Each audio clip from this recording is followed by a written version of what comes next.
వీటితో పాటు ఉమ్మడి అనంతపురంలోని 14 నియోజకవర్గాలకు గాను 4 చోట్ల అభ్యర్థులను మార్చబోతున్నట్టు తెలుస్తోంది.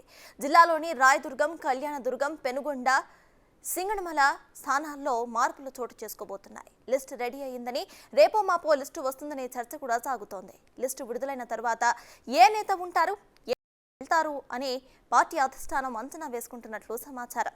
నేతల రియాక్షన్స్ బట్టి మూడో లిస్టు రిలీజ్ చేయబోతున్నారు. ఇక మూడో లిస్టు కింద 35 మంది అభ్యర్థుల లిస్టు ప్రకటించబోతున్నట్లు పార్టీ నేతలు ఊహిస్తున్నారు.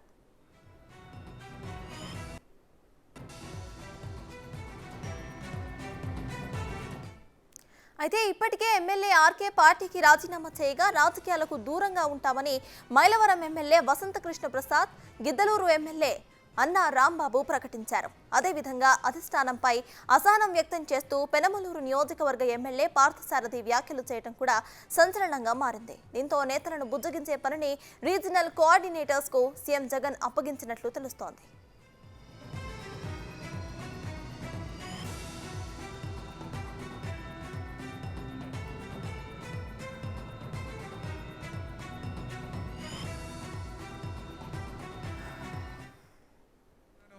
అన్ని వర్గాల ప్రజలు నన్ను ఆశీర్వదించారు కాబట్టి ఈ పెనలో నేను గెలవగలుగుతున్నానని చెప్పేసి మీకు మనవి చేస్తాను. నేను నామినేషన్ వేసిన రోజు, నేను నామినేషన్ వేసిన ప్రతిసారి ప్రచారం మొదలవుతుంది, సారథి ఓడిపోయాడు పెనమలూరు తెలుగుదేశం అని. కానీ అన్ని వర్గాల సహకారంతో ప్రతి ఎన్నికలో కూడా గెలుస్తున్నాను. అది నా జీవితంలో ఎన్నడూ కూడా మర్చిపోను. పెనమలూరు నేను ఎక్కడున్నా కూడా పెనమలూరు ప్రజలకి నేను రుణపడి ఉంటానని చెప్పేసి మీదకి మనం చేస్తామని.